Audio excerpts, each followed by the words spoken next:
করে যাচ্ছেন মঠকলা football academy, যে ইতিমধ্যে তারা একটি গোল হজম করেছেন পরিশোধের জন্য চেষ্টা করছে 8 নম্বর জার্সিদার বদলি খেলোয়াড় থেকে সেই দলীয় অধিনায়ক মুসা।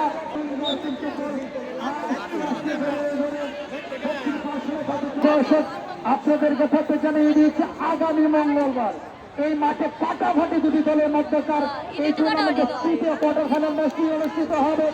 যাতে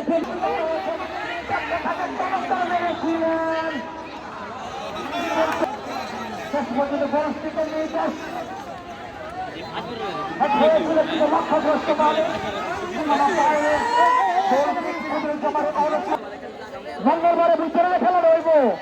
দুটো টিমের ম্যানেজার কিন্তু দেখতে হয়েছে টিমটা কাছে সেই গোয়ালিয়ার মধ্যে তার খেলাটা কিন্তু 6 তারিখ সামনে খেলার জন্য সামনে খেলার কাছে অর্থাৎ সামনে যে দুটি খেলা আছে এই 4 টিমের ম্যানেজার কিন্তু বসেছে দল সামনে টিমের মধ্যে কারো কারো লোল লাগবে সব কিন্তু খেলা নিচ্ছে।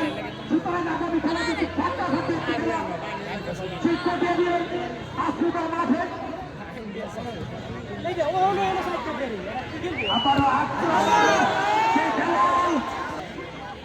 ধরে রাখতে পারেননি 10 নম্বর জার্সি করে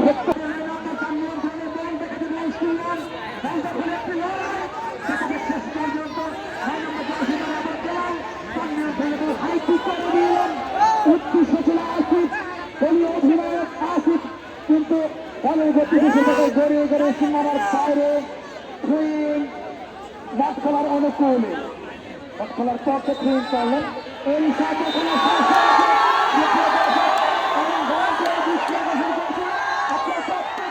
সামনে চলে আসবেন ভলান্টিয়ার 4 কিলার 36 লাগিয়ে আসবেন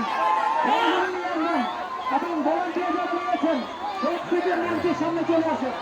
ভলান্টিয়ার যারা রয়েছেন প্রত্যেকেই মঞ্চের সামনে চলে আসেন। ধন্যবাদ জানাচ্ছি জয়ীলাল জামান একাদশকে, ধন্যবাদ জানাচ্ছি।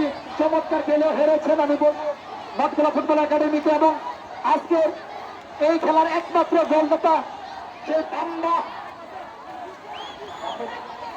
বাম্মা দৃষ্টি আকর্ষণ করছি। আজকের খেলার সম্মানিত প্রধান অতিথি শিক্ষা ক্রিয়ানুরাগী আপনার আমার সকলের প্রিয় মানুষ জনাব আব্দুল হান্নান ভাইয়ের পক্ষ থেকে 1000 টাকা পুরস্কার বাম্মা